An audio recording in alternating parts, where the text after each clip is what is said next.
South Africa is fast approaching the 8,000 mark when it comes to coronavirus infections. That has been confirmed by the Health Department now in South Africa. 17 more South Africans have succumbed to the coronavirus. Reported over 1,000 COVID-19 cases in 40 African countries.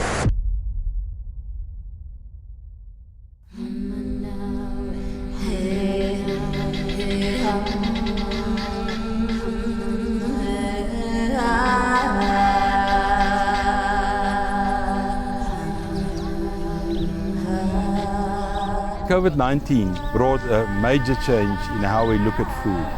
The concept of food security used to be a very theoretical, almost an academic concept. COVID-19 in most of the third world brought about the fact that there isn't enough food.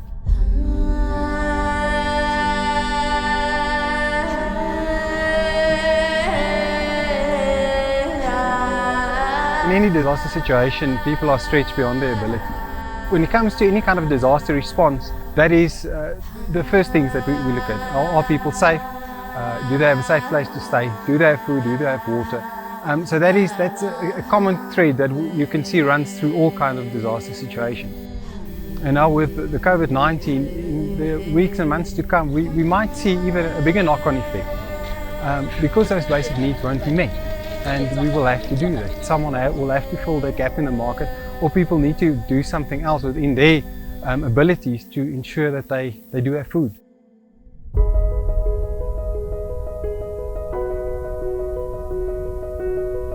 Probably what we need to do is we need to find a product that is as affordable as possible and also that needs as little added to it as possible. We basically had only one place where we could go to find that product, and that was at CFAM.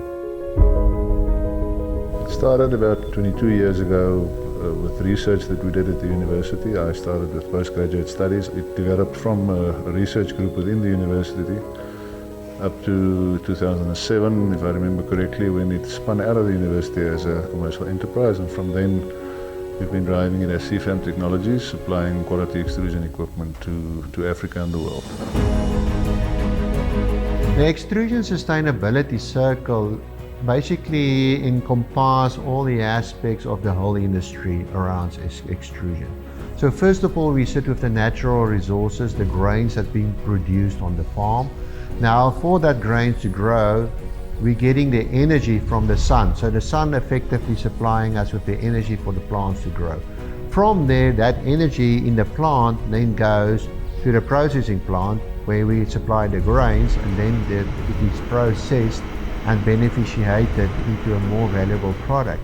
The other reason also why we need to process those products is the reason that because we as humans need to eat cooked food. We cannot digest uncooked grains and pulses. From the processing plant, we're sitting now with a value-added product which is then distributed through the network to the end consumer.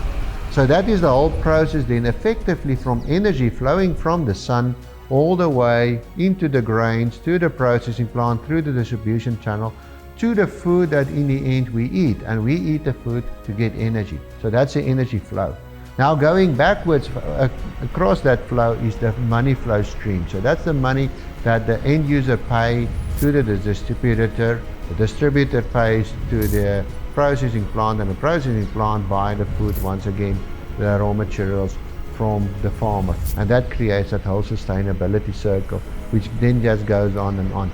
And with the sun supplying all the renewable energy to the system, that creates us then a sustainability circle which can grow and grow and become stronger and stronger.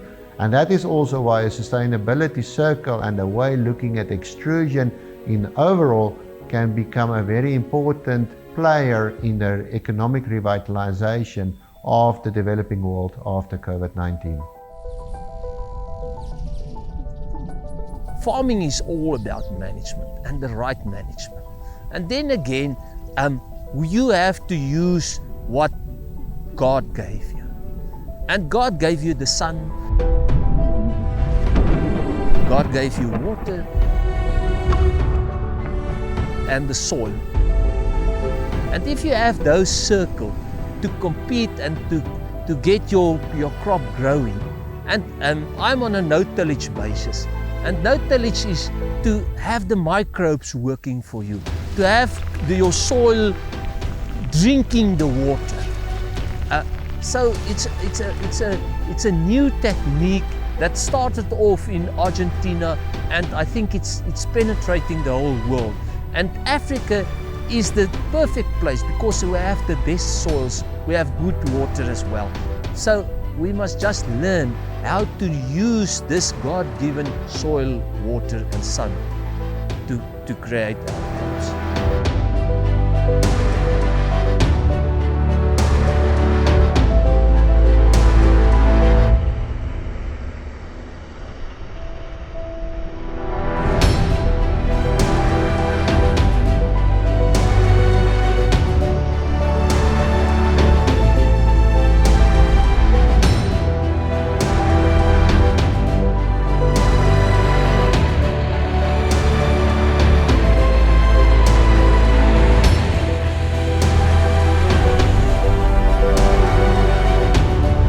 CFAM was established as a spin-off company of the NWU in 2007 to commercialize and further develop the technology. One of the products manufactured using the technology is a maize porridge, which contains sufficient nutrients to meet the recommended dietary allowance. All porridges are also fortified with essential vitamins, minerals and immune boosters. When we develop a product, our aim is really to provide a nutritious, affordable product at the end of the day. And in this case, especially the porridge that we developed for the COVID-19 crisis, and through the hunger stages that we have in poverty, we really try to make our focus on the micronutrients as well that is essential to strengthen your immune system. That's why we developed this porridge in order to have 17 essential vitamins and minerals in it. We added a lot of vitamin A's, B's, C's, D's and E's, and we also added minerals, in this case iron and zinc and selenium, that really contributes to taste and smell at the end of the day and strengthening your immune system.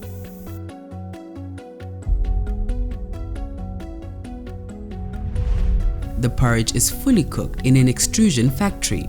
Extrusion is a continuous cooking process that is ideal for producing large amounts of food. The high cooking temperatures and pressures ensure that the food produced is sterile and thus safe. The CFAM factory has the capacity to produce 240,000 meals per day. There are more than 60 extruders operating in Southern Africa, and plants are being erected in Canada, Northern Ireland and Pakistan. The prepared porridges are packed in 5 kg polypropylene bags with plastic liners for improved food safety and longer shelf life. The open edges of the bags are folded and then stitched for enhanced protection against insect infestation. A single family bag will be enough to feed a family of 5 for a week. The product will last for 6 months if the bag remains sealed. For a meal of 250 grams, mix 50-gram dry porridge and 200 ml cold water or milk.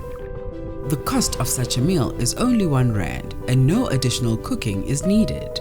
The 5 kg family bags are then loaded and transported directly to the consumer. CFAM has also developed a wonderful way of dispensing the porridge to the consumer by means of their food ATM. When you look at the rest of the efforts in the world of providing relief to communities, it's a very basic foodstuff. It would mean something where people would actually require to have energy to cook something. The logistics of transporting it, getting to the people would be a huge challenge. And I think this was overwhelming in the sense that this product actually addressed all those issues. It was pre-cooked, it was ready to eat. You didn't need energy to make it eatable, and that was the beauty of it.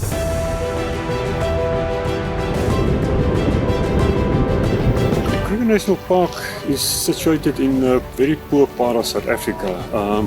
We've got about 2 million to 3 million people on our boundary, and they are really very poor people. We also looking at ways how to engage and assist our communities on just to improve their situation, because they our neighbors, and if they struggle, we struggle. So when we heard about this food instant porridge food ATM principle, we decided let's look at it. We got a bit of funding, and we said we're going to try and test it here in Skukuza, because most of our staff actually are from the neighboring communities.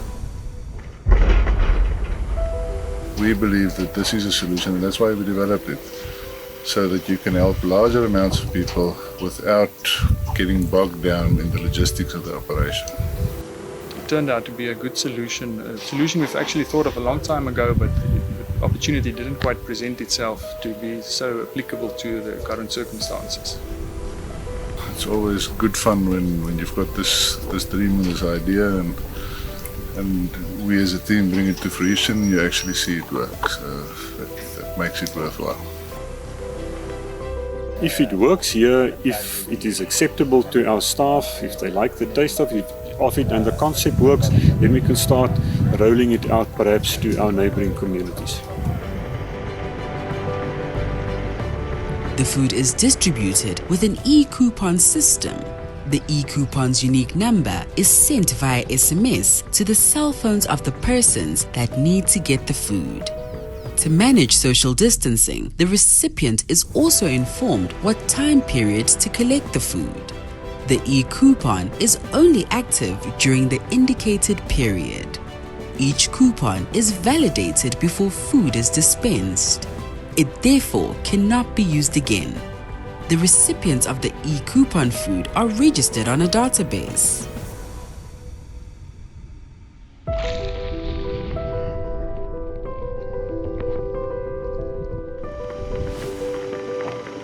The immediate need is for governments, corporates, and NGOs to get involved to establish food oases for communities in need. The food bank uses a rental business model. The food is refilled and topped up in bulk. The long-term solution is to establish regional extrusion processing plants that uses locally produced agricultural products to produce the foods. This will stimulate local economic development that will establish once again sustainable communities. I don't think that there is a solution that is cheaper and as universally usable as the solution that is being put on the table by CFAM now. And the fact that it uses basic foodstuffs which are available all over Africa, I think just makes it the ideal process to work with. Using extrusion and creating a whole complete sustainable circle of industry, we can actually create quite a number of jobs. So in a value chain that we're creating by doing this, we will create jobs on the farms, we create jobs in the processing plant where people do work in the processing plants, and then of course in the whole distribution channel. And then we can use also, because it's a ready-to-eat product, another opportunity is to actually start a whole informal distribution network where we use street vendors, for example, to sell to the final public, and then we have products like meal in a cup or meal on the go, and those are all new innovative ways where we can actually create value chains and distribution channels where we actually keep that money within the community and not into the wholesale and retail environment. We were looking for money to start the project. We had the machines, we had the product, we had the technology, the innovation is synonymous with CFAM. And then Rotary came forward, especially the guys in Klerksdorp. And with the money they provided early on in the project, like in the first week, we had enough to start the project. And with all of these kind of projects, if you have seed money, if you've got enough to start, from then on, it's just maintaining and sustaining the project, and that is a very key role that Rotary played right at the beginning. I think the big thing about the Rotarian is making a difference one person at a time, one day at a time. And you don't try and change the world in one day, but if you can change one person's life in a day, you've made a difference overall. To date, we've bought over 80,000 meals, which is 80,000 Rand, and those 80,000 meals have gone into the community where they have nothing. Now, for them to get a meal at the price that we can afford to give it to them at, and to know that they can go to sleep. One of the people phoned in and was crying to say that tonight they know some of the kids are going to bed with a full stomach, which is something that they don't know very often. Some of these people haven't eaten for 3 or 4 days. There's enough sustenance in one meal for a whole day. It's obviously not bulk, but it is enough sustenance. So from a nutritional point of view, at least, they're getting a full meal a day. And that is so important to us as Rotarians. That's what we're here for, and that's what we're doing. It's a service above self that we've been privileged in our vocations. So we joined Rotary in order to give back to the communities that we are based on. Identifying the needs that the communities have and trying to meet those needs as far as we can. What happened was that the farmers from the Wetsdorp donated 20,000 Rand and the Clarksdorp Rotary Club donated 13,000 Rand, and that small amount of money was just enough to give momentum to the project and to keep it going to this stage where we have provided more than 5 million meals.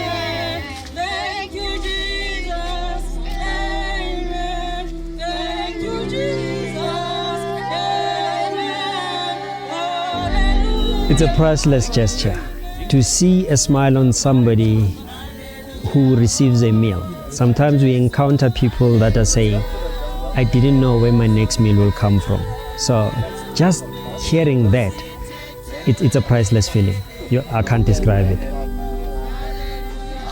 I want to say thank you very much.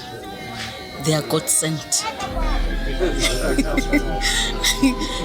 I'm so happy for them, and I like them to keep on doing their good work.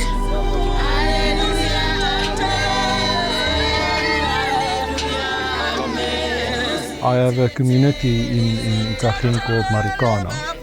It's a very poor community. They live in harsh circumstances. And we went to deliver food to them.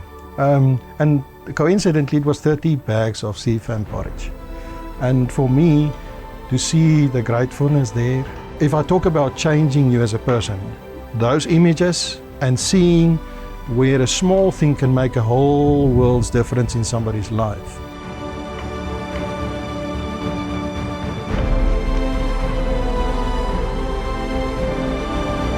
It encourages you to do more. I think it's something you would like to spread to other people, to also have that compassion for other people, to do the small thing, not the big thing. Everybody wants to change the world, but to do the small thing for that one person that can really make a difference in their lives. Not a big thing, just a small thing. And it can do a whole lot for a small family.